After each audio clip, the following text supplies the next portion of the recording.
Long, long ago, before there were people, cities, or cars, the world was quiet and new. The sky was bright, the rivers sparkled, and the trees danced softly in the wind. Jehovah looked at all he had made and smiled. But something was missing. There was no one to care for the earth, no one to enjoy its beauty. So, Jehovah bent down to the ground. He took some dust from the earth and gently shaped it: a head, hands, and feet. When the shape was ready, Jehovah leaned close and breathed his own breath into it. The man opened his eyes. He blinked and looked around at the beautiful world. Jehovah smiled and said, "You are Adam. I have made you to take care of the garden and all the living things." Deciduous tree Adam looked around at the tall trees, the bright flowers, and the animals, lions, birds, and butterflies. The Garden of Eden was a wonderful place. Every day, Adam worked joyfully, giving names to the animals and taking care of everything. But after some time, Adam began to feel lonely. All the animals had their friends, 2 by 2 they went together. But Adam had no one like him. Jehovah saw Adam's heart and said kindly, "It is not good for man to be alone." So, he caused Adam to fall into a deep, peaceful sleep.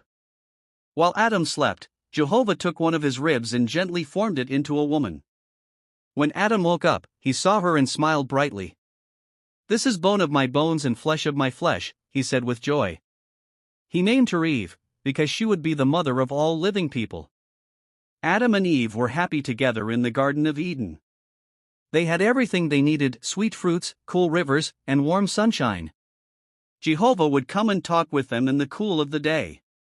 It was a place of peace and love. But one day, something sad happened. In the garden, there was one special tree.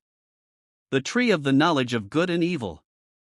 Jehovah told Adam and Eve, "You may eat from every tree in the garden, but do not eat from this one. If you do, you will surely die." The serpent smiled slyly. "You will not die," it whispered. "If you eat it, your eyes will be opened. You will be like God, knowing good and evil." Eve looked at the fruit. It was bright and beautiful. It looked so delicious. She thought, maybe the serpent is right. So she took the fruit and ate it. Then she gave some to Adam, and he ate it too. The moment they did, their eyes were opened. And they felt something they had never felt before: shame. They realized they were naked, so they sewed fig leaves together to cover themselves. Then they heard the sound of Jehovah walking in the garden. They hid among the trees.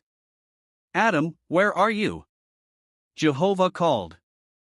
Adam answered softly, "I heard you, and I was afraid because I was naked, so I hid." "Who told you that you were naked?" asked Jehovah. "Have you eaten from the tree I told you not to eat from?" Adam said, "The woman you gave me, she gave me the fruit, and I ate it." Eve said, "The serpent tricked me, and I ate." Jehovah was sad. Because they had disobeyed, they could no longer stay in the beautiful garden. He told them they would now have to work hard to grow food and face pain and sorrow. Before they left, Jehovah made clothes for them from animal skins, a sign of his love, even though they had sinned. Then he placed angels with a flaming sword at the gate of the Garden of Eden, to guard the way to the tree of life. Adam and Eve walked away from the garden, hand in hand. Though their hearts were heavy, they knew God still loved them deeply. And even then, God had a plan to bring people back to Him one day, a plan of love and hope.